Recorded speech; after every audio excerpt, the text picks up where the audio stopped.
Ako na naman. Alam niyo, galing kami sa yung after ng sinisid ng amo kong babae yung mga bata sa school. So, umuwi siya, nag-breakfast kami sa labas, tapos pumunta kami sa isang market siya na lahat doon by bulk. If you want to buy is wholesale ba. So, lahat ng bilihin doon is talagang by kilo or bulk. So, bumili kami nitong cheese nut. Ito yung cheese nut, pakita ko sa inyo. Sa sino hindi pa nakakita ng cheese nut, ito yung dried cheese nut. Ito yung ready to eat na to siya. Ito yung cheese nut, yung by kilo. Lahat kasi ng bibilhin mo,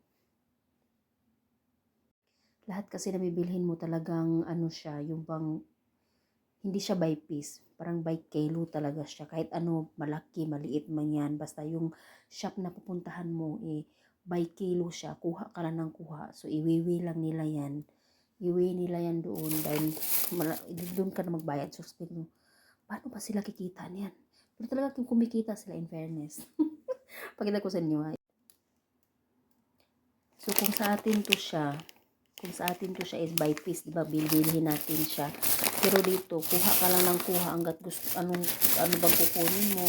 Tapos, yun na, by kilo na siya. Kiluhin na nila yan. So, kung ilang kilo, yun yung babayaran mo. Equivalent mo to siya in dollar, parang $4 lang yan. Yung lahat lang yan.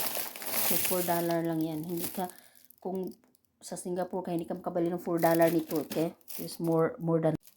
Abay, syempre, hindi talaga ito mag-absent. Talaga always present yan.